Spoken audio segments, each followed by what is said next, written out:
We have to stop blaming feminism. If somebody is engaging in OnlyFans content, why is that a bad thing? The critique of that is coming from an expectation that women or people in feminine bodies shouldn't have agency over their own desire. We've grown up in an incredibly patriarchal system, and it's pervasive across every industry, every domain, every experience of life. It's important to look at our relationships with power and how we attribute power to gender, and start thinking about where we are expecting people to subvert their own autonomy and agency, and where we're expecting other people to have more.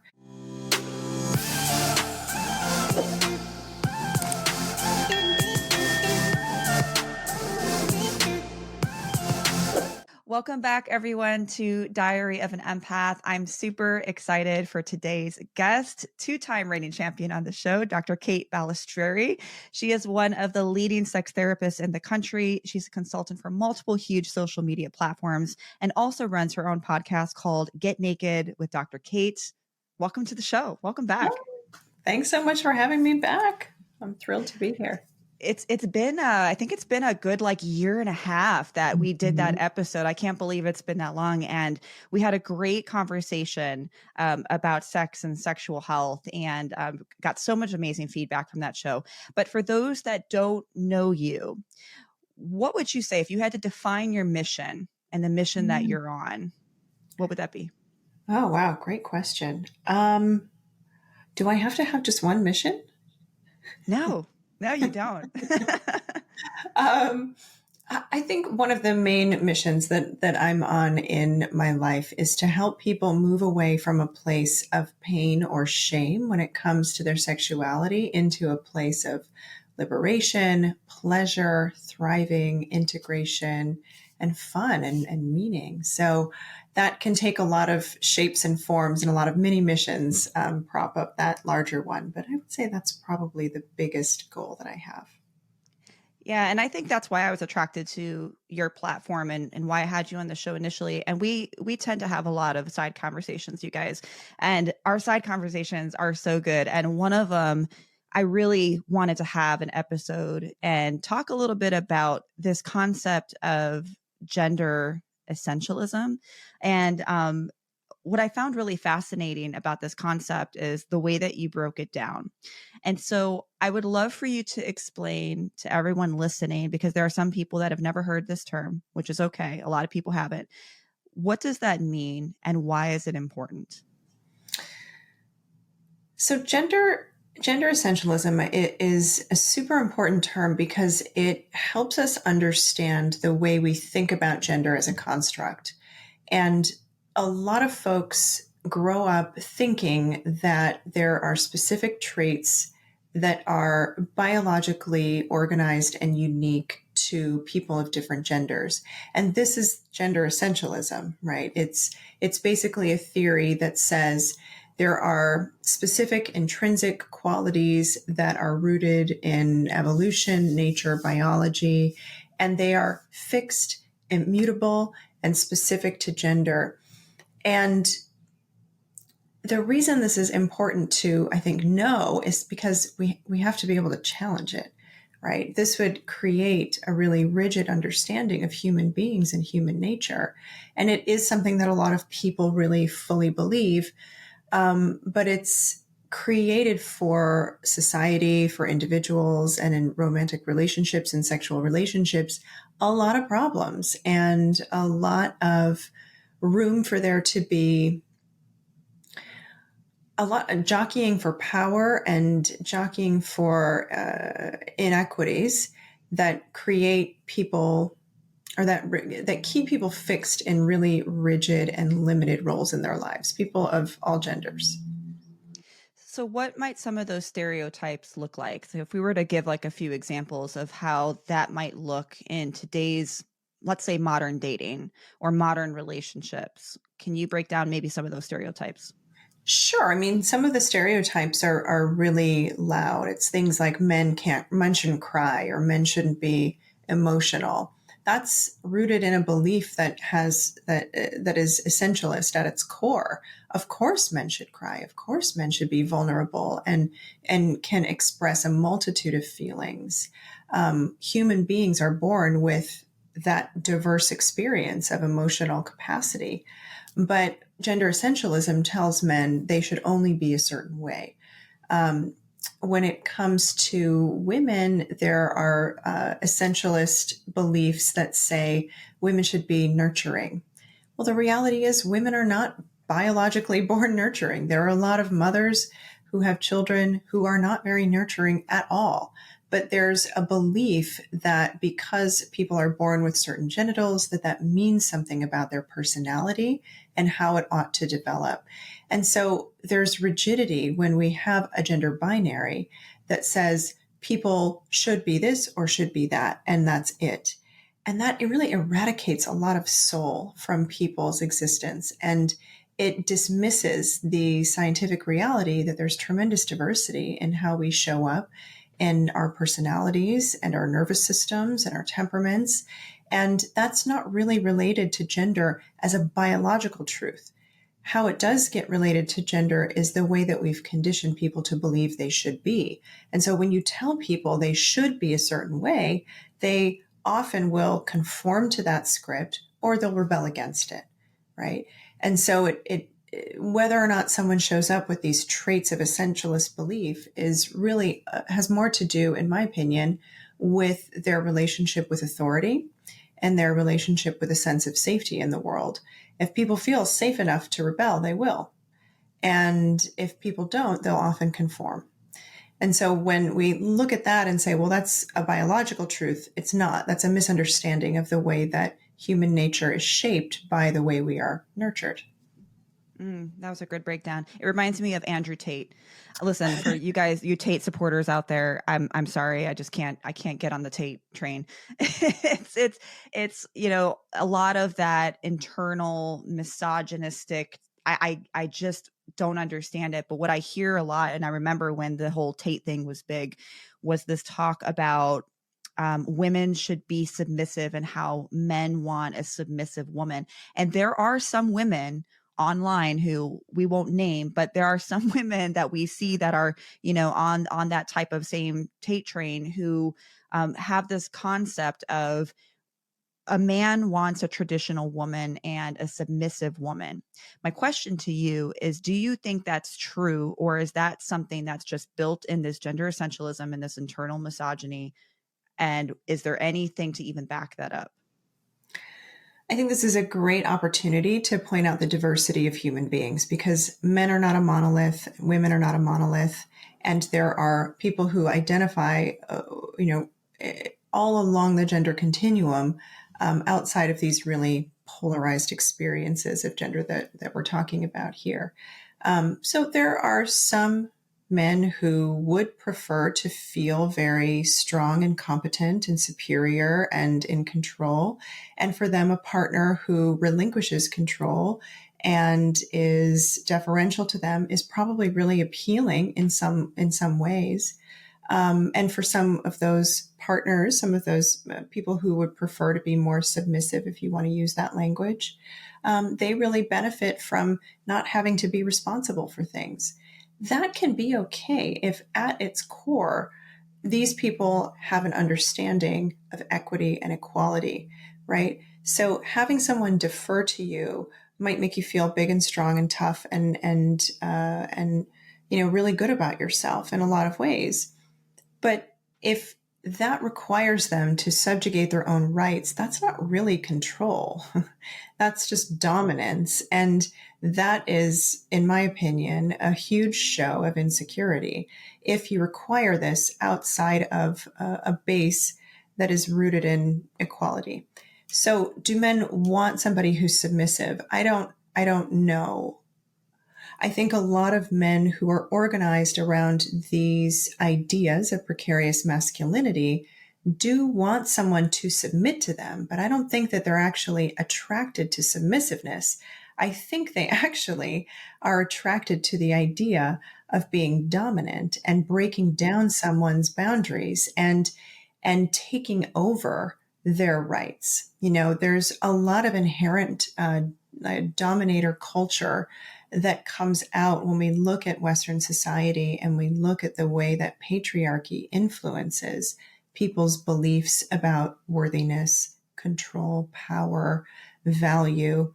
And the act of breaking down and dominating and winning over someone's sovereignty is often the thing that creates a feeling of being worthy or powerful enough for men who are organized in this way. And so do they want someone who's submissive? No, because if they did, we would have a lot more symmetry in the men who are with podcasts and espousing these beliefs. They would just go after women who want that. And that would be great. There'd be a lot of quietly content folks playing out this 24/7 kink in their private lives. But that's not what's happening. There is a social element to this and a desire to have social currency be related to one's position of power in your romantic relationship. And I don't think we can unsee that. So what about the people that say it's in our DNA? So for example, you have the people like Tate and, some people in the podcast streaming media world with all these videos going around that says it's ancestral. It is ancestral for a man to be the provider and take the lead. And that is in our DNA. And that is how life is supposed to be, which is why women want a man who's going to provide and protect, and men want a woman who can bear children and nurture. Where is that nature nurture difference? Where does the line get drawn on that? Well, people who say that are wildly underinformed about the history of the world before the recent few millennia. Patriarchy didn't really take its chokehold on the world until somewhere between 4,000 and 10,000 years ago. And before that, there was far more equity understood in earlier human communities. And there may have been some sex-specific roles, but it wasn't necessarily the power grab that it is today. There were many communities that recognized that the resources that people who gave birth had to raise the children, specifically things like breastfeeding, the people who were not giving birth did not have those resources to give. So this was a divide and conquer situation. And what I mean by that is people looked at the whole community and said, what do I have to give to the community? And there were some people who had the resource of being able to carry a fetus and give birth and nurse a child. And there were some people who had the resources of hunting, gathering, protecting the communities in other ways. So this wasn't about power hierarchies back then. It was about how do we get together and share the resources that we bring so that the community, our group of humans, has the best chance of staying safe and surviving in the elements of the world. That changed when dominator culture started to get introduced. And then imperialism, colonialism just took off like wildfire across the globe. And it's not natural to have this sort of biological belief that men are supposed to do a thing because it's in their genes. It's really about how that has been confabulated with dominator culture and this sort of hierarchical experience of human existence that has been enforced on people throughout our recent history. It's interesting, these concepts, because sometimes I wonder if people just use their own bias, their own narratives in order to have an excuse and justification for their own internal misogyny. But then I look at myself, and I'm going to take myself into this. There are certain things and certain belief systems that I start to question even in myself of why I have these belief systems. For example, I have always gone into my dating roles that a man should pay on the first and second and maybe even third date if he's courting me, that a man should put in more effort because men are natural hunters and they should be doing that. But more lately, I start questioning, is my mindset, is my mindset thinking that way because that's what I was taught? Or is that because that is the role of a man and man really are, they want to pursue? And how do we differentiate that? Because now I'm starting to question it, but it's so hard for me to fight what I've been taught to, let's say, go 50-50 on the first date. I can't bring myself to do it. What are your thoughts on that? I think it's a really important question to be asking yourself, and one that I know a lot of women are talking about and asking themselves too.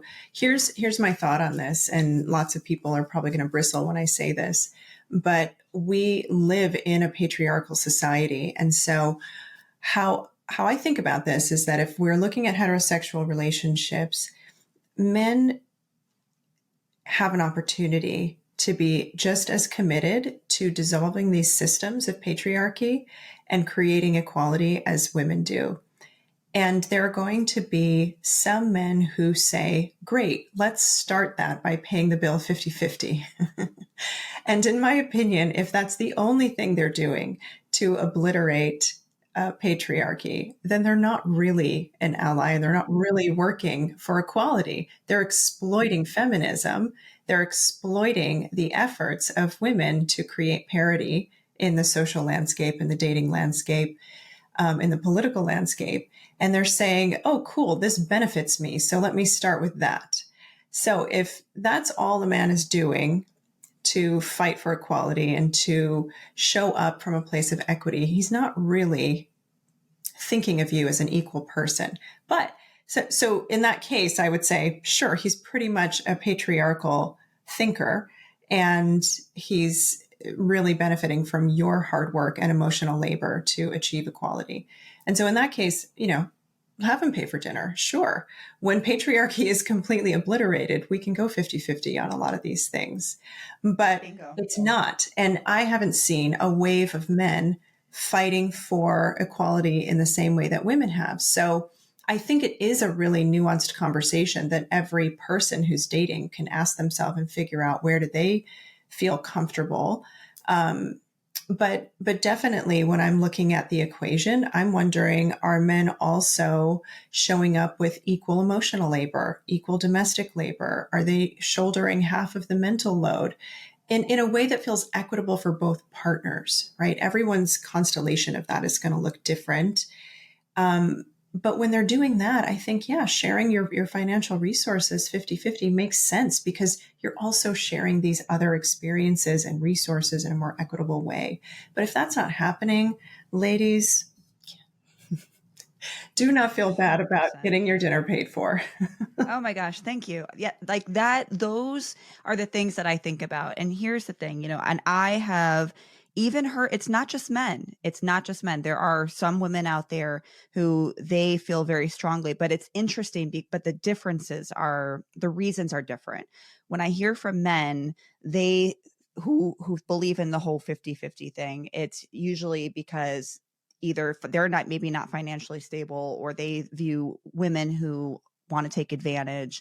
And there are some women who maybe that is their only goal, is to get their dinner paid for. Fine. I'm not saying that that's not the case. But a lot of the women that I've talked to who want to go 50-50, their reasons seem to be more about control, and I don't want to feel like I owe him anything.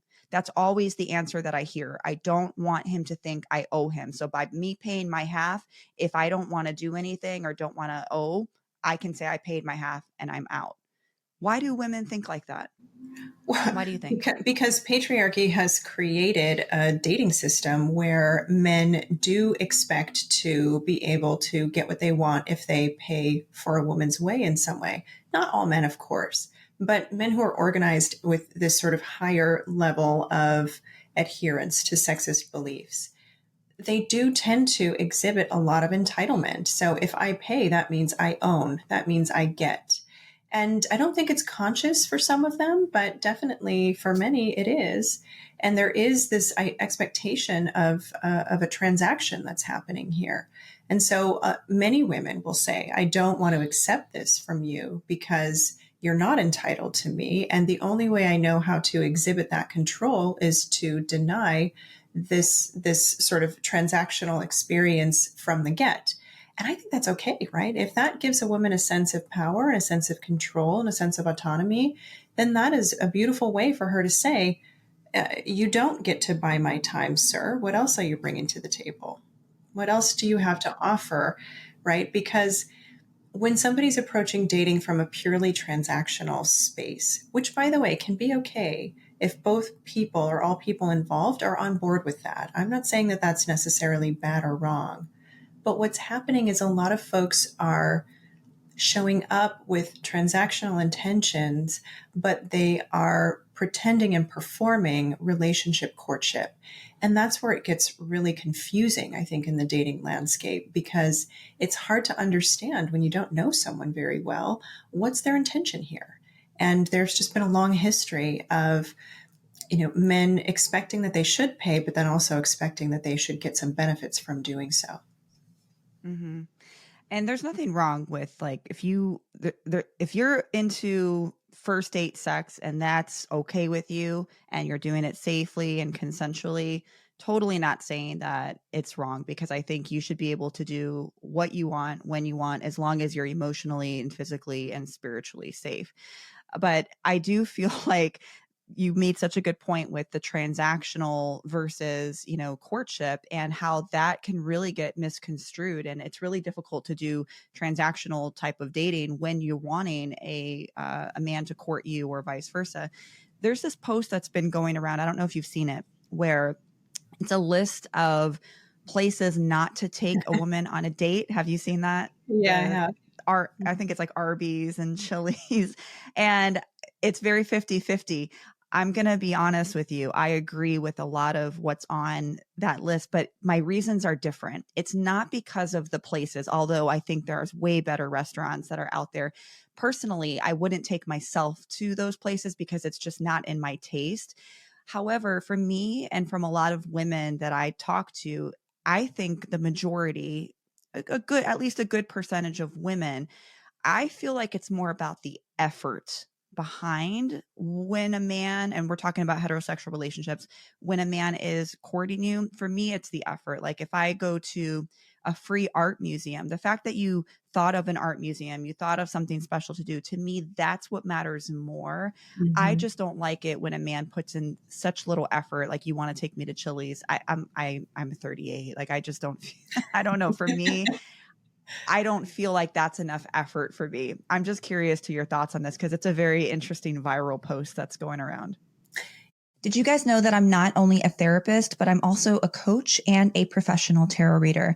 Now, it's not exactly me hovering over a crystal ball telling your future. It's a way to connect with your guides on life issues such as career and love and spirituality. And sometimes people need one-on-one coaching to help them through breakups, toxic relationships, healing the mother wound, their spiritual path, or navigating tools as an empath.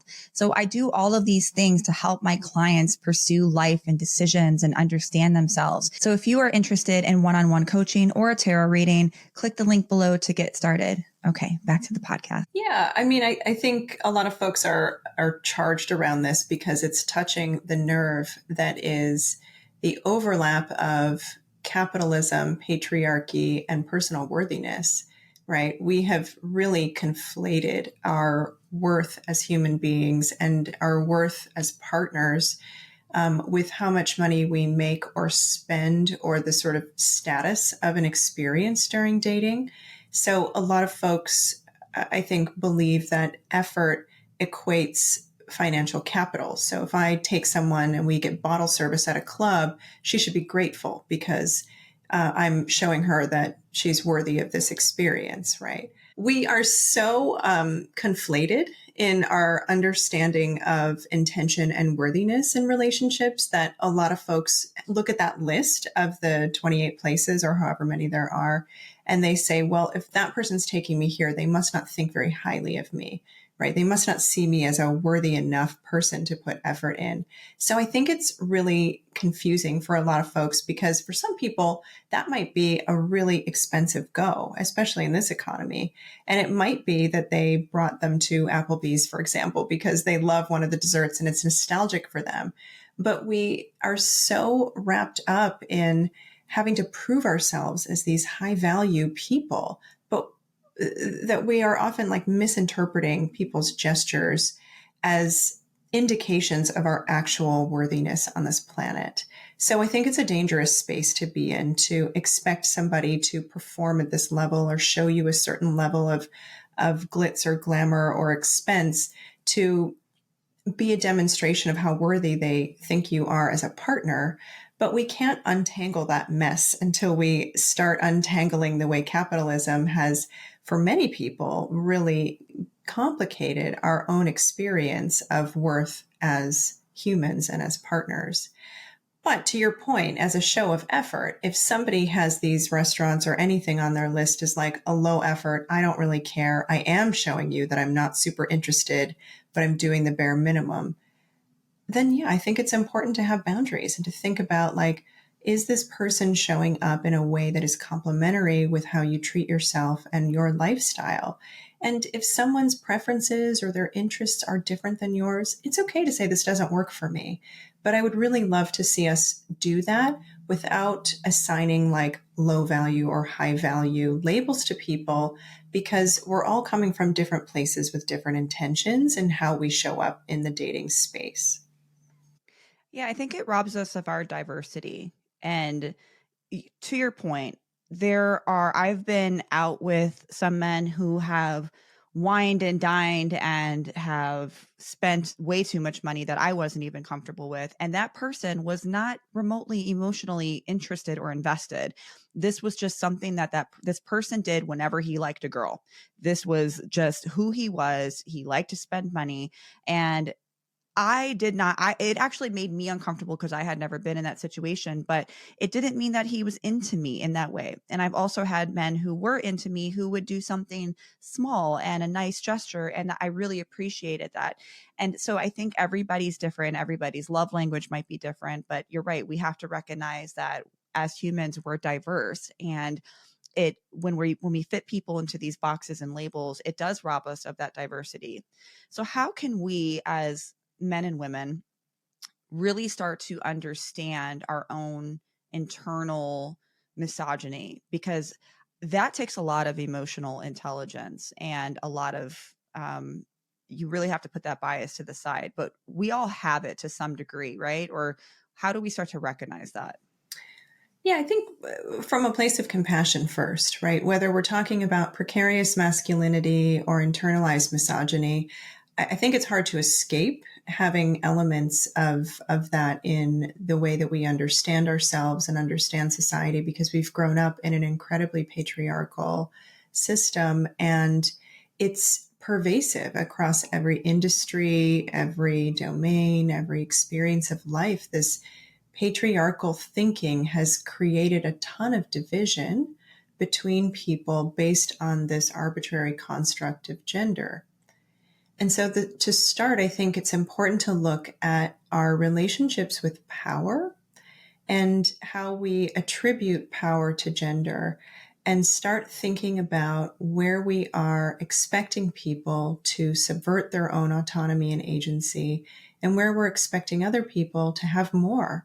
And that can be a great place to examine your own relationship with your own gender and how you see your position and social location in the world. And when you're advocating for other people to abandon their own sovereignty or their own agency, I think that's a great indication that maybe you're acting from a place of unexamined precarious masculinity or internalized misogyny. Because when we feel really secure in ourselves and secure in our gender, separate from our relationship to power in the world, we start to honor things like people's boundaries, their autonomy, their agency. We recognize that expression in the body takes many different shapes and forms, and we honor everyone's expansiveness and also their limits in that. And that's a really liberated place to be. And it is a process to untangle the relationship between gender and power. So I think it starts by, asking questions like, am I expecting this sort of polarized experience of gender in the world? And if so, how does that serve me? How does it serve the communities that I belong to? How does it not serve me? What am I not able to experience as a full human if I say this is the way I have to show up in the world? And I think this is maybe kind of an abstract way to think about it, but it does really start by looking at some of the bigger systems and looking at what do humans who participate in these systems rigidly not get to experience in life. And when you start looking at that, you start seeing like, wow, it's actually really painful to be in those positions, right? There's a lot of self-love that gets left on the table. There's a lot of trust in relationships that is left on the table. There's a lot of personal fulfillment that gets left on the table. A lot of folks will go their whole lives never really knowing what they're made of because they're performing these super rigid roles that they've been prescribed according to gender. And it's an expensive move to say, I'm not going to do this. But there's also a ton of benefit from stepping into something that feels more authentically you. If you're somebody who's saying, this identity path that's been given to me doesn't quite fit. I want to try something different. It can cost you a lot. It can cost you relationships in your life. It can cost professional advancement in some cases. But the folks who do decide to take a more expansive or integrated path in their lives usually find that they are enriched with other community. They're enriched with other safety. They're enriched with other paths that bring them joy and benefit, and sometimes are even more financially lucrative when they're acting from an authentic place. So it's, I think, a small process or a step-by-step process. It can be incremental, but when you start deconstructing, it's like shedding a suit that was too tight and actually like living in your skin in a way that feels really whole. So has feminism gone too far or not far enough? Because you have this, I feel like there's this divide right now. You have some people that are like, be yourself, show your body, have as much sex as you want, do what you want. And then you have this other side kind of on the left who is like, okay, if you're out there with OnlyFans or posting these bikini pictures, or, you're only doing this for likes and wants and desires and for the dopamine hits, and you just want attention from men, and that's not what men want, and that's not what a, sophisticated woman should do. Where's the balance? Is posting bikini pictures and having OnlyFans, is that feminist, or is that rooted in just wanting validation? That's such a great question. I think maybe we should answer that in a couple of parts. First, I think we have to stop blaming feminism for anything, right? Feminism is a movement that is an ongoing, evolving movement that at its core says people are equal, right? And feminism in and of itself has had many iterations. It's had many of its own growth opportunities and has learned from its oversights in terms of how things like white supremacy and capitalism have limited the earlier goals of the feminist movement. So I think feminism is its own evolution. And when I hear people asking these questions, like, is it okay to post a bikini pic, or is it this, or is it that? What I really hear is this is a tension between the quest for liberation and the quest for control over people's humanity. And I don't know that it's really worthwhile to answer the question of, is somebody just doing it for likes and attention? That to me feels really dismissive. When we live in a patriarchal system, somebody's quest for, and a very capitalistic system, somebody's quest for attention might be their livelihood. It might be the only way they know how to survive. So I'm not here to shame that person for doing what they know is the best thing for them to get by in life, whatever that means to them. I don't get to decide how somebody should organize their own success as long as it's not damaging to other people, right? And that person, the sovereignty of that person, they get to decide whether something is self-harming or not. And today something might feel very liberating, and tomorrow it might feel like it's bringing them something that doesn't benefit them. So I think we can look at this question maybe a little bit differently and ask, why are we so invested in controlling the behavior of other people, right? Because if somebody is engaging in OnlyFans content, or if somebody is wearing a bikini online, first of all, why is that a bad thing, right? Why is it a bad thing to be feeling yourself and saying, yes, I feel good in this. I like the way I look. I feel empowered. I feel alive. I feel vitality running through my veins. And I would like to share that experience with people. The critique of that is coming from an expectation that women or people in feminine bodies shouldn't have agency over their own desire. They shouldn't have agency over their own bodies. They shouldn't have agency over their own path in life. So I think the question illustrates the problem. But what about those who argue, you see the Kardashians and they're painting these pictures of unrealistic expectations for girls and women? How do we address that? What do we say to those types of online presences that are depicting these unrealistic or realistic expectations, however you want to view it? What do you say to that? Yeah, I think it's a really complicated issue because on one hand, it is incumbent on us as a society to really think about how we influence younger generations and how we participate in sort of a bigger social conversation about worthiness. And I think that's really the core element here when we get down to it. People who look at the Kardashians or at other people who are in center stage and they say, I'm not good enough if I don't look like that, are really depicting a larger social problem, and that is worthiness. And if we don't feel worthy of love, if we don't feel worthy of success, because as a society we've said this is what that image looks like, that's a bigger problem than somebody getting plastic surgery, in my opinion. Now, do people who have the wealth and the ability to educate themselves have a higher responsibility to showcase something different? I think we could argue that they do. I also think we could argue that the Kardashians are not the experts on social, movements. And I want to take this away from the Kardashians because I think that, like anybody who's in the public eye, they receive a tremendous amount of criticism and a tremendous amount of acclaim. So it's not just about them. But these people are not the experts, and we are expecting people with big platforms to know about complex social issues. And I just don't know that that's possible unless you've really studied in this space for a long time. So would I love to see people being more transparent about the cosmetic procedures they've had? Absolutely. Because I think that, one, there's no shame in doing that, in having any cosmetic procedures.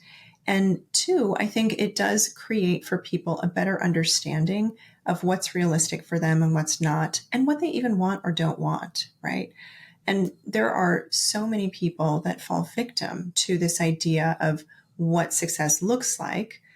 Many famous people have gotten cosmetic procedures and they've adapted. So sometimes I think that cosmetic procedures are as much a conversation about capitalism as they are about patriarchy. But patriarchy gets a little bit louder, right? Because there's so much false security in our culture when we tell women how to dress, how to look. And I think it's equally as sexist when we tell women that they should get plastic surgery or should not. I think it's equally sexist when we say people should, or women should, be transparent about the procedures that they've had, because they often get a lot of shaming for it and a lot of vitriol. So it's equally sexist to demand that of them as it is to say they should be in secret and do it quietly. I just think until we have a bigger conversation about the way power is levied in this world based on these divisions of gender, we can't really expect other people to solve all the world's problems. Because if the Kardashians stopped looking the way they looked, other people would pop up in that space. It's a bigger societal conversation. Yeah, that was very well put. Totally agree on that. And it is a much more complex issue than just, the Kardashians or posts on social media. And I tell people too, it's right now, modern day, we have surgery, but beauty standards have been a thing for centuries. I mean, you had some cultures that bind their feet. You have some cultures that bind heads. Some cultures that bind waists. Beauty standards have always gone to extremes and in different aspects. It just looks differently in our modern day society. So, totally agree with that. It Kate, does. what would you? Go ahead. One thing I want to just add there is that plastic surgery is a form of body modification, and lots of people participate in experiences of body modification, piercings, tattooing. We could even argue that coloring your hair or painting your nails, these are all ways that we modify our aesthetic and modify our bodies in some ways. So the fact that plastic surgery gets so much shaming in contrast to tattoos or body piercings or other forms of body modification, to me does represent this very punitive expectation that women should look a certain way but can't take control in their own hands to make that happen, right? I think it's just another way that we shame women who are trying to conform into the system that they were born into. Mm-hmm. It was so interesting because, like, when I love Japan, but I will say when I went there, I've never gotten more stares. Not even maybe some just curiosity, especially when I went to the smaller areas or like outside of the cities because of all my tattoos and because my body is obviously very different than the average Japanese woman. And so I got a lot of curiosity, a lot of older women touching my skin and touching my tattoos. And it just goes to show you that like different cultures may also play a role in how they view body norms or beauty standards. It really is so complex. It's a bigger issue. It's a complex issue. Kate, I am so happy that you came on the show because it's just even just the way that you answer questions, it provides such a different perspective that I myself would have never thought of or would have never thought to respond in that way. And I think it's so important because when we have conversations with people like you, it forces us to think in a way that's different than what we're used to, and kind of forces that neuroplasticity and our brains to start thinking in different ways. And I think that's what we need in order to create change and in order to eliminate biases and to eliminate these internal misogynies that we have. And so I think it's really important that we have people like you to have these conversations. I would love to end with this. What advice would you give to those that are listening that are maybe struggling with gender norms, especially in society and relationships, maybe even in their own family? Yeah. Oh, such a great question. I think there are a few things that I would recommend. One, read as much as you can. Read as much feminist literature as you can. Read about everything that you can to understand the construct of gender so that you can decide what elements of the gender that you identify with really fit for you. And you can forge a path forward in your own identity that feels aligned with who you are at your core. I think gender is, again, a construct. So it's less about what clothes do you wear and what traits do you evidence and sort of how do you feel in your body. So who would you be if you took the label of your gender off, right? And would that change? Would anything about you be different? And if so, I think that's a great place to start looking at the chasm between who you think you are supposed to be and who you actually would like to be. And when that tension comes up and it creates discomfort or dissonance, if it does, I think it's super important to find community of other people who are questioning these things too there are a lot of conversations happening in spaces that are not public, and even some public spaces. But there are a lot of conversations that are happening where people are deconstructing these ideas left and right, and they are asking hard questions and they're challenging themselves. So find some community, because your immediate community might not be, talking about this stuff. They might not feel like it's safe enough to talk about these things, but there are other folks who are in it. And so it can feel really isolating if you don't have community. So find another group of baddies and start reading books together, talk about it with one another, ask the hard questions of yourselves and each other. And really, from an intersectional lens, start looking at these bigger systems, because white supremacy, capitalism, imperialism, colonialism, patriarchy, they are really strong bedfellows. And when we start to understand the way these systems have shaped how we've been given information and how we show up in your life, first of all, expect to be really angry, but then expect a tremendous amount of grief. And then you can expect a lot of liberation and freedom and peace, right? So it's a process that I would say really starts with compassion for yourself and building community and education. And from there, the sky's kind of the limit on how you decide you want to live in your own skin and how you decide you want to show up on this planet. I love that. And we have side conversations, and that's what I emphasize too. Like, I love that I can reach out to you and have these conversations of things that I would have never, it's not that I'm not open to it. I've just never been exposed to some of these conversations.